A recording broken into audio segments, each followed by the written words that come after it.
السلام علیکم ورحمۃ اللہ وبرکاتہ۔ بسم اللہ الرحمن الرحیم۔ دوستو، یہ ایک انڈین ڈاکٹر اور پروفیسر راج بیر ٹھاکر کے قبول اسلام کی عجیب و غریب کہانی ہے۔ آئیے یہ کہانی سنتے ہیں۔ برائے کرم آپ اپنا تعارف انٹروڈکشن کرائیے۔ جواب: میرے اسکول کے سرٹیفکیٹ کے لحاظ سے 30 اکتوبر 1939 میں بنارس کے ایک گاؤں کے ایک راجپوت خاندان میں پیدائش ہوئی۔ والد صاحب ایک بڑے زمیندار تھے۔ میرا نام راج بیر ٹھاکر تھا۔ شروع کی تعلیم قریب کے ایک اسکول میں ہوئی۔ ہائی اسکول کے بعد بنارس چلا گیا، B.Com بنارس کیا۔ میرے چاچا بنارس یونیورسٹی میں پروفیسر تھے۔ انہوں نے مجھے انگلینڈ جا کر MBA کرنے کا مشورہ دیا اور انہوں نے وہاں جانے کی ساری کارروائی پوری کرائی۔ انگلینڈ جا کر تعلیم کے شوق میں اضافہ ہوا اور میں نے PhD میں رجسٹریشن کرا لیا۔ اچانک اطلاع ملی کہ میرے والد کا دل کا دورہ پڑنے سے انتقال ہو گیا۔ دور ملک میں رہنے والے اکیلے بیٹے کے لیے یہ خبر جس قدر ناقابل برداشت تھی وہ زہر ہے۔ میری زندگی کا سب سے تکلیف دہ وہ زمانہ تھا۔ میں اپنے دل میں سوچتا کہ اپنی ہوس کے لیے میں نے اپنی گھریلو زندگی داؤ پر لگا دی۔ گھر پر رہ کر اپنی زمینوں کو دیکھتا اور اپنے ماتا پیتا والدین کی خدمت میں رہتا تو کتنا اچھا تھا۔ بہت اداس میں گھر لوٹ آیا اور تعلیم بند کرنے کا ارادہ کیا، مگر میری ماں نے بتایا کہ میرے پتا جی کو میرے PhD کے ارادے سے بہت خوشی ہوئی تھی۔ وہ کہتے تھے ہمارے خاندان میں جائیداد اور مال کی کمی نہیں تھی، چلو بھائی کے بعد ایک بیٹا بھی PhD ہو جائے گا۔ میری ماں نے مجھ سے کہا کہ تمہارے PhD کرنے سے ان کی آتما کو شانتی ہوگی، خوشی ہوگی۔ اس لیے میں انگلینڈ واپس چلا گیا، بزنس مینجمنٹ میں ریسرچ مکمل کی اور واپس ہندوستان آیا۔ یہ وہ زمانہ تھا جب MBA ہی بہت کم ہوتے تھے۔ بزنس مینجمنٹ میں ہمارے ملک میں تو PhD کی تعلیم تھی ہی نہیں۔ میرا خیال ہے کہ ہم چند لوگ ہی اس موضوع پر PhD ہوں گے۔ واپس آنے کے بعد میری خواہش تھی کہ میں کسی تعلیمی ادارے میں سروس کروں، مگر میں کامیاب نہ ہو سکا۔ میں یونیورسٹی یا کسی معیاری ادارے سے وابستہ ہونا چاہتا تھا۔ میں کوشش میں تھا کہ ٹاٹا نگر جمشید پور سے وہاں کے چیف جنرل منیجر آئے اور مجھے جمشید پور لے گئے۔ مجھے ایک کمپنی کا جنرل منیجر بنایا، مگر میری دلچسپی تعلیمی لائن میں تھی۔ 5 سال سروس کر کے مجھے ایک موقع مل ہی گیا۔ مجھے بنارس یونیورسٹی میں ایک اچھی ملازمت مل گئی۔ اس دوران میری والدہ کا شادی کے لیے دباؤ تھا۔ پرتاپ گڑھ میں ایک بڑے راجہ خاندان میں میری شادی ہو گئی۔ میری اہلیہ نے سینٹ اسٹیفن کالج دہلی سے گریجویشن کیا اور بنارس یونیورسٹی سے MA اور PhD کیا ہے۔ ان کے والد بھی یونیورسٹی میں رجسٹرار رہ چکے ہیں۔ ان کے تعلق سے بہت جلدی میں پروفیسر بن گیا اور ڈین کی پوسٹ سے 1999 سے ہجری میں ریٹائرڈ ہوا۔ یہ میری پہلے جنم کی زندگی کی داستان ہے۔ اس زندگی میں بہت موڑ آئے، نہ جانے کتنے ساتھیوں سے اور افسروں سے واسطے پڑا اور اسٹوڈنٹ کی ایک بھیڑ ہے جو اللہ کے کرم سے ملک بھر میں بڑی بڑی پوسٹوں پر پھیلے ہوئے ہیں۔ اس زندگی کی ایک لمبی داستان ہے جس کے اندر خود میری شادی کی ایک لمبی کہانی ہے جو ایک لمبے زمانے تک افیئر کے بعد ہوئی، اس میں شامل ہے، مگر یہ سب پہلے جنم کی باتیں ہیں، ان کا ذکر بھی کیا کرنا۔ سوال: الحمدللہ آپ نے اسلام قبول کیا ہے، آپ بار بار پہلے جنم کی بات کر رہے ہیں، اسلام میں تو اس کا تصور ہی نہیں ہے۔ جواب: پہلے جنم کا جو تصور ہندو دھرم میں ہے اس کا میں پہلے بھی قائل نہیں تھا، مگر پہلے دوسرے تیسرے جنم کا تصور تو اسلام میں ہے۔ ہم لوگ اپنی روحوں کے ساتھ ازل میں تھے، اس دنیا کے اندر جنم لے کر آئے اور پھر برزخ اور آخرت کے 2 دور باقی ہیں۔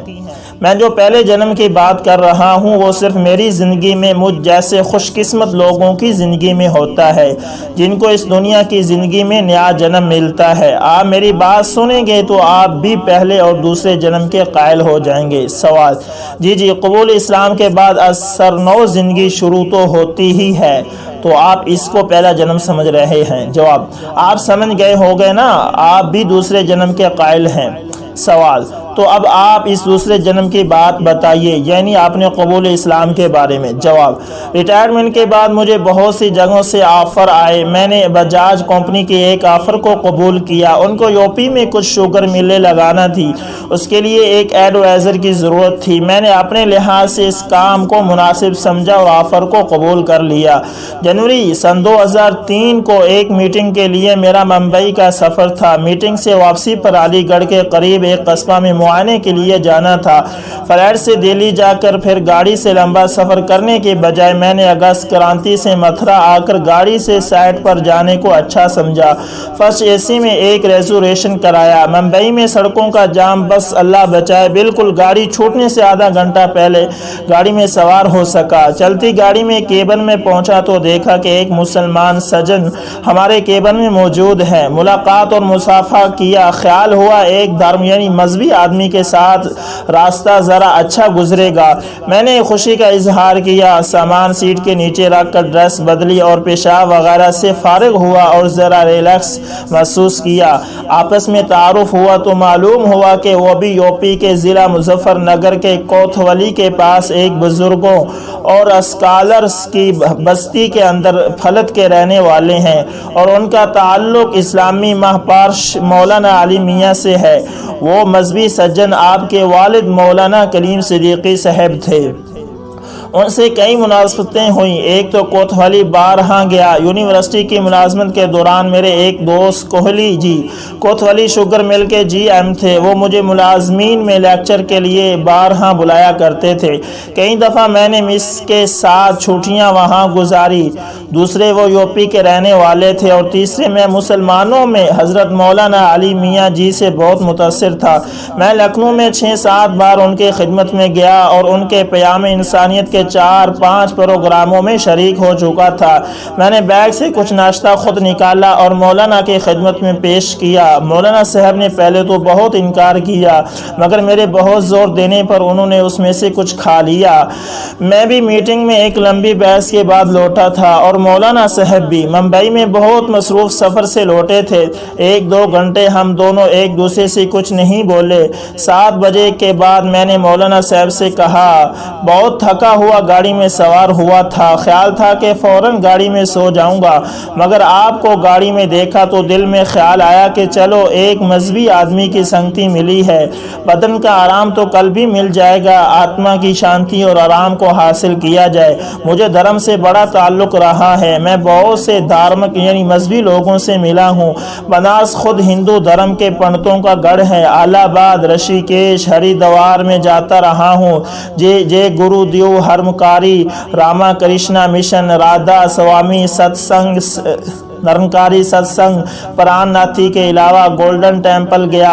میں بدھ مت کے لوگوں سے بھی ملا ہوں، دلائی لاما سے ملاقات کی ہے، ساؤتھ کے مٹھوں میں وقت گزارا ہے، بریلی اور اجمیر بھی گیا ہوں، میری نیچر ریسرچ کی ہے۔ ان سب جگہوں پر جانے کے باوجود میرا دماغ مطمئن نہ ہو سکا، میری آتما کو شانتی کس طرح نہیں ملی۔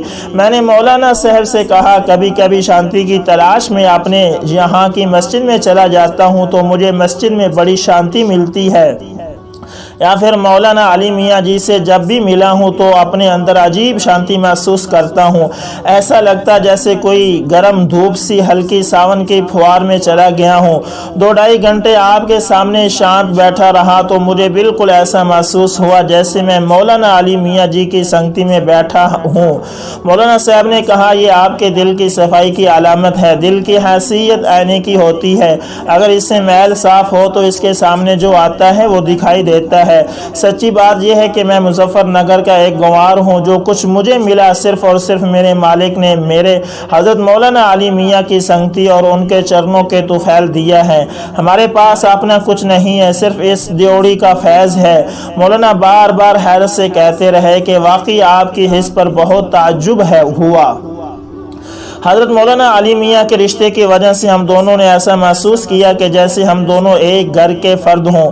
مولانا صاحب نے مجھ سے تفصیلات معلوم کی۔ سب سے پہلے آپ کس دھرم گرو سے ملے، میں بنارس کے مختلف آشرموں اور ہندو پنڈتوں سے ملاقات، اور اس کے بعد الگ الگ مذہبی لوگوں سے ملاقات، مٹھوں اور آشرموں اور ست سنگوں کے سفروں، اور وہاں جا کر مایوس اور بے چین لوٹنے کی روادات تفصیل سے سنائی۔ اس دوران کھانا بھی آیا اور ہم نے کھایا، میں سناتا رہا اور مولانا صاحب سنتے رہے، اور اتنی لمبی داستان سنتے سناتے 12 بج گئے۔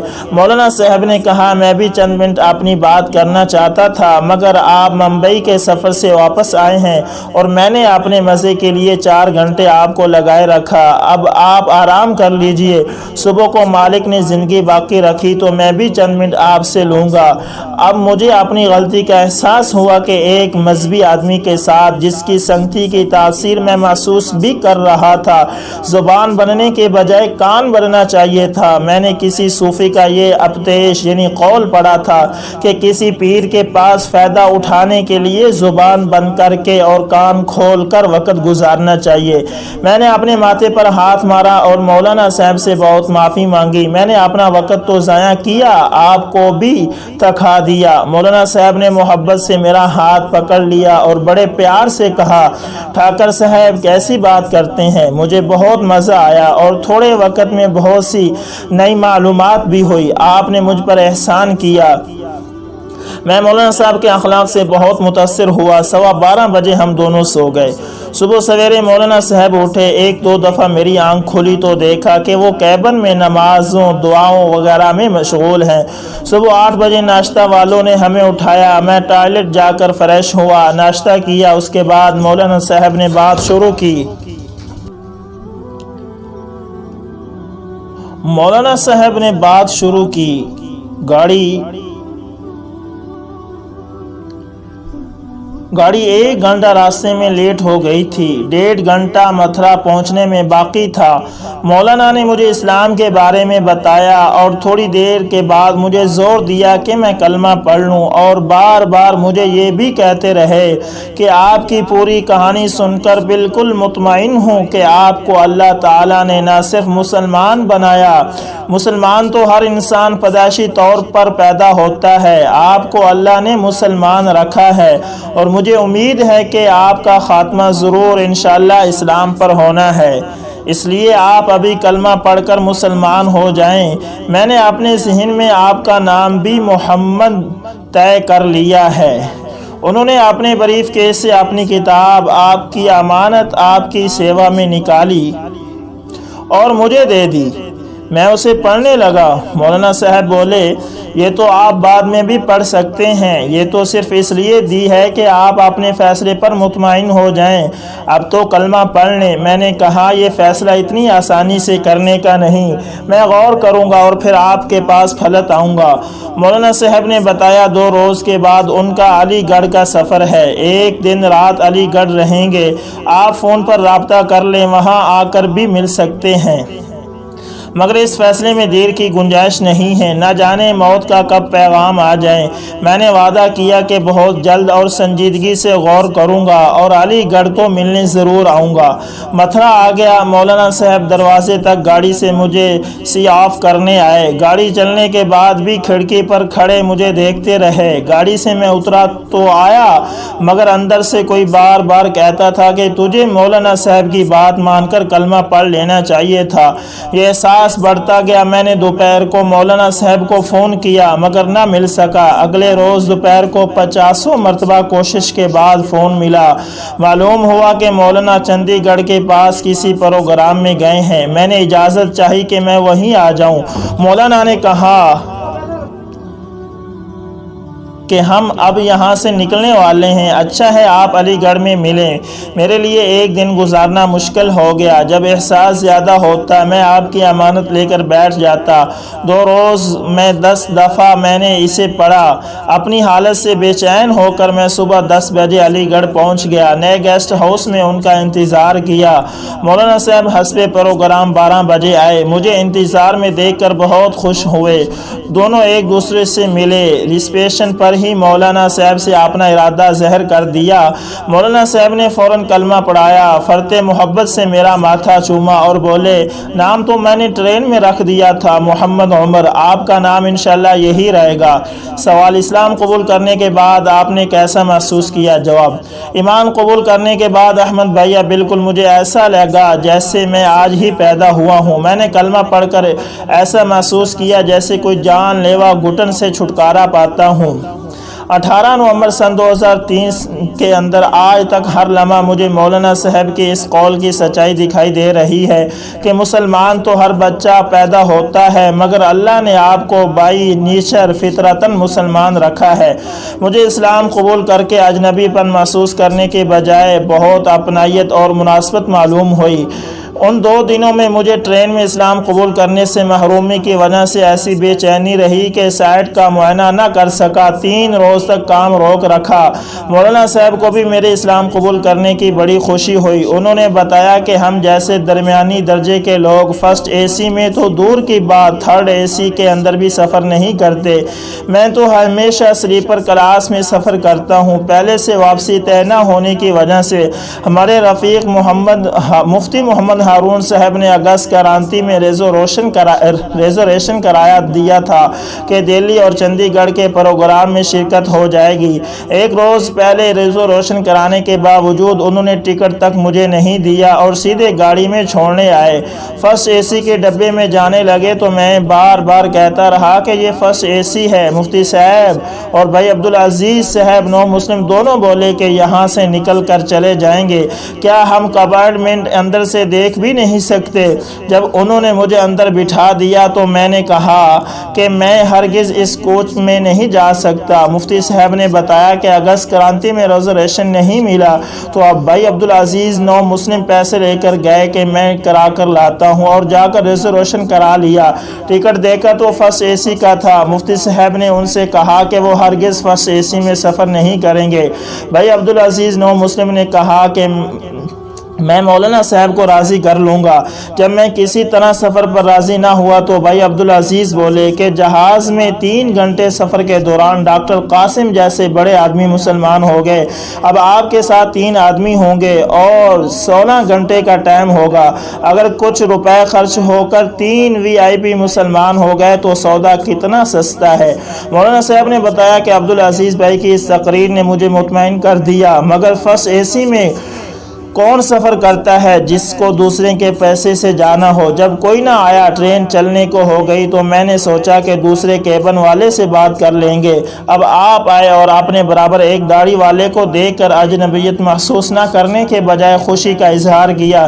میں نے مولانا صاحب سے کہا کہ میں بھی آپ کو فرسٹ اے سی میں دیکھ کر ذرا عجیب سا محسوس کرتا تھا، مگر بعد میں خیال ہوا کہ کسی شردحالو عقیدت مند نے ٹکٹ کرایا ہوگا، مگر آج محسوس ہوا کہ کسی عقیدت مند نے نہیں بلکہ میرے کریم مالک نے مجھ پیاسے اور بے چین بندے کے لیے آپ کو دوست بنا کر اسی ڈبے میں سوار کیا تھا۔ سوال، اس کے بعد کیا ہوا؟ جواب، میں بار بار اللہ کے اس احسان پر سجدہ کرتا ہوں اور میرا رواں رواں تعریف کرتا ہے کہ میرے لیے فطری طور پر اسلام کو آسان بنا دیا۔ سوال، آپ کے گھر والوں کا کیا ہوا؟ جواب، مجھے اپنی بیوی کے لیے تو ذرا چوجنا پڑا، وہ گھر چھوڑ کر چلی گئی۔ 1 سال تک ہم لوگ الگ رہے، مگر میں اللہ تعالیٰ سے دعا کرتا رہا اور اللہ نے بھی میری دعا قبول کی اور خود اسلام کے لیے راضی ہو گئی۔ الحمدللہ وہ مسلمان ہیں۔ مولانا صاحب نے ان کا نام عائشہ رکھا ہے۔ انہوں نے اسلام کا بہت مطالعہ کیا اور ماشاءاللہ تہجد گزار ہیں۔ میں بھی 2 چلے لگا چکا ہوں۔ میرا بیٹا اور اس کی بہو جو نیو یارک امریکہ میں ہیں اپنے دونوں بچوں کے ساتھ مسلمان ہیں اور ان کو اسلام قبول کرانے میں مجھے ذرا بھی دقت محسوس نہیں ہوئی۔ میری بیٹی بھی مسلمان ہے جو فرانس میں ہے اور انہوں نے 1 عرب سے میرے مشورے سے شادی کی ہے۔ ان کے قبول اسلام کی بڑی تفصیلات ہیں مولوی احمد صاحب، وہ سننے کی چیزیں ہیں، مگر فلائٹ ہے اور مجھ کو چین جانا ہے، اس لیے انشاءاللہ پھر کسی وقت باقی باتیں ہوں گی۔ سوال، 1 منٹ میں مسلمانوں کے لیے کوئی پیغام دینا چاہیں؟ جواب، اسلام ہر انسان کی ضرورت، اس کی بھوک، اس کی پیاس کا حقیقی علاج ہے۔ اللہ نے مسلمان کے پاس پوری انسانیت کے مسائل اور امراض کا علاج رکھا ہے۔ انسانیت پر ترس کھائیں اور ان کو دوزخ سے بچانے کی فکر کریں۔ انشاءاللہ اگلی ملاقات میں اپنے دعوتی تجربات اور عزائم کے بارے میں اپنی کھلی بات کروں گا۔ میری خواہش ہے کہ آپ میرے ساتھ میری نشانوں میں تعاون کریں۔ بس بات یہ ہے کہ مجھے آپ کی ضرورت ہے۔ میں بہت جلد صرف آپ سے اس سلسلے میں بات کرنے کے لیے سفر کروں گا۔ دوستو امید کرتا ہوں ویڈیو اچھی لگی ہوگی۔ ویڈیو پسند آئے تو لائک، شیئر اور کمنٹ میں اپنی رائے کا اظہار دوستو ضرور کیا کریں، اور اگر آپ اس چینل AS انفارمیشن TV پر نئے ہیں تو اسے ضرور سبسکرائب کریں اور ساتھ میں بیل کے نشان کو دبانا نہ بھولیے گا تاکہ ہر نئی ویڈیو کا نوٹیفیکیشن آپ دوستوں تک سب سے پہلے پہنچتا رہے۔ جزاکم اللہ